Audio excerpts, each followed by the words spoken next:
Bonjour, bonsoir, bienvenue sur la chaîne TN Physimat.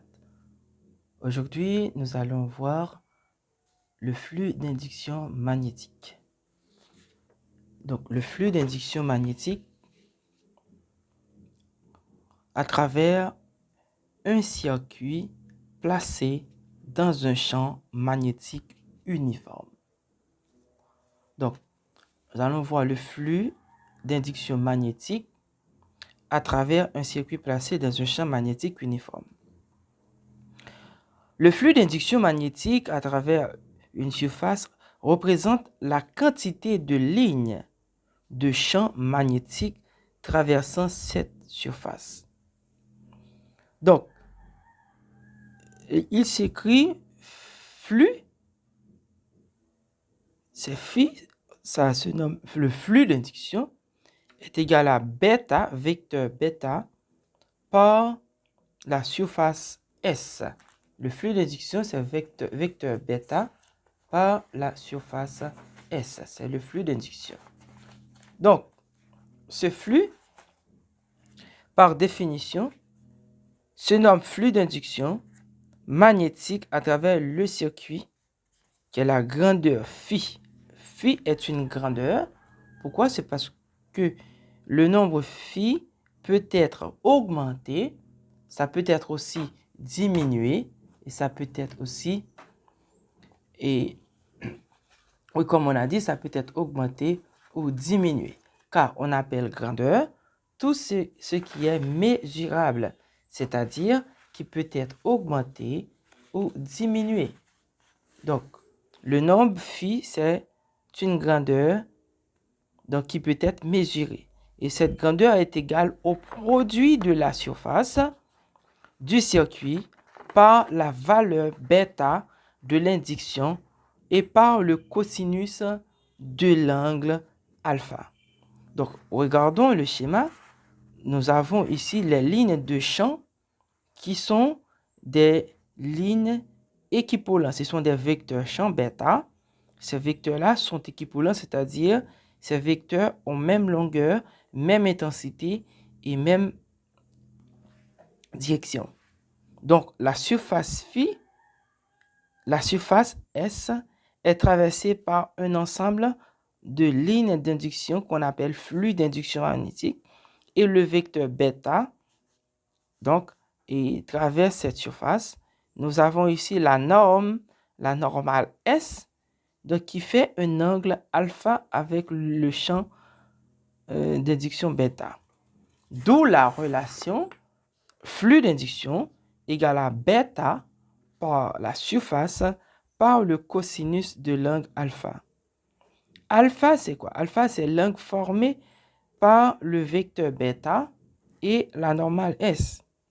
Donc, alpha, c'est l'angle bêta S et alpha se trouve. Donc, phi et alpha, pardon, est compris entre 0 et 180 degrés.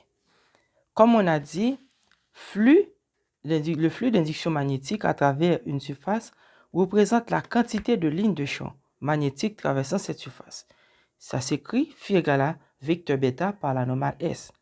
On a dit que, par définition, le nombre flux d'induction magnétique à travers le circuit est la grandeur phi qui est égale au produit de la surface du circuit par la grandeur bêta de l'induction magnétique et par le cosinus de l'angle alpha, et d'où phi égale à bêta par la surface et par le cosinus alpha. Donc, le flux d'induction magnétique, c'est une grandeur physique qui mesure le nombre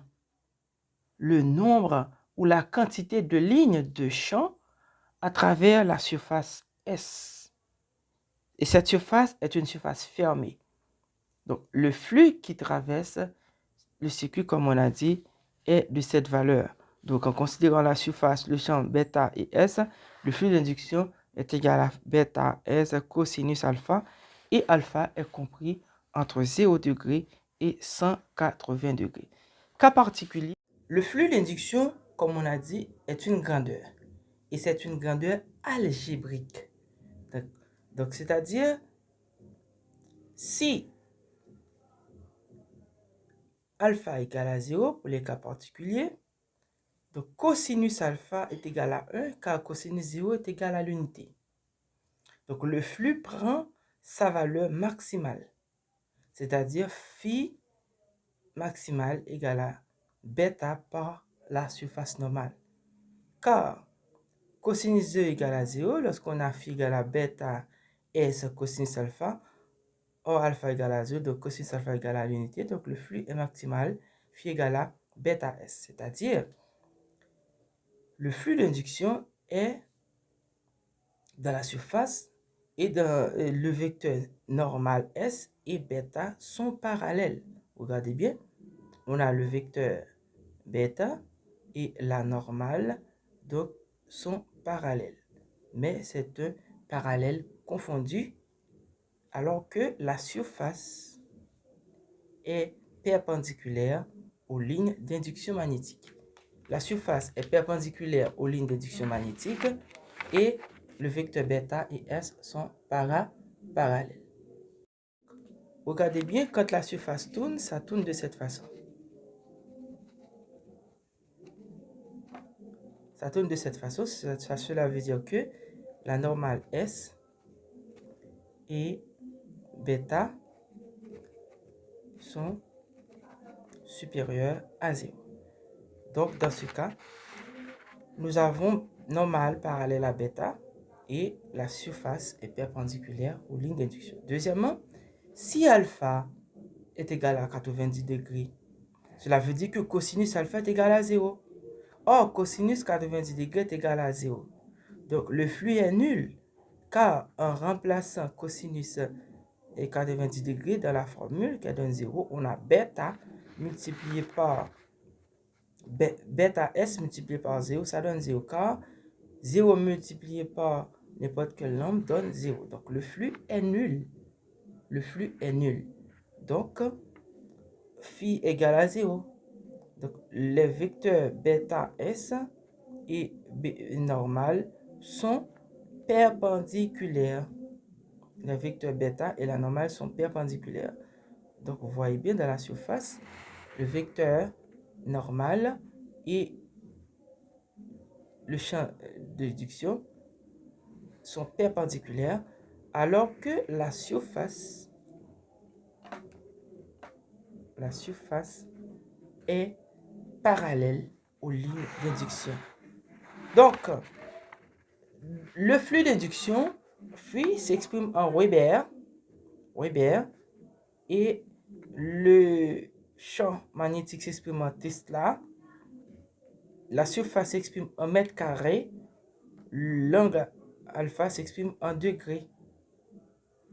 Donc, on dit que si le plan de la surface fait un angle θ avec la direction des lignes d'induction, dès lors, on a alpha plus θ égale à 90 degrés.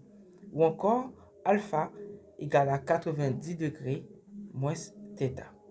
Voilà. Donc, on a bien dit si le plan de la surface fait un angle θ avec la direction des lignes d'induction, on a alpha égale à 90 degrés moins θ. Donc voilà, ce sont les cas particuliers que nous avons pour le flux d'induction magnétique. N'oublie pas que la surface est supérieure à 0, alors que bêta est aussi supérieur à 0, donc ça forme ce qu'on appelle un angle orienté. Cela veut dire que quand le flux tourne, ça tourne de façon positive. Et le flux, pareil, c'est une grandeur physique qui mesure le nombre ou la quantité de lignes de champ à travers cette surface. Et la surface, n'oublie pas, c'est une surface fermée, donc qui donne pour valeur du flux d'induction bêta S. Donc en considérant bêta et l'angle formé par S, le flux c'est bêta S cosinus alpha. Donc merci d'avoir suivi cette vidéo. Donc n'oubliez pas d'aimer la vidéo, de la partager et surtout de donner vos avis dans les commentaires. Merci d'avoir suivi.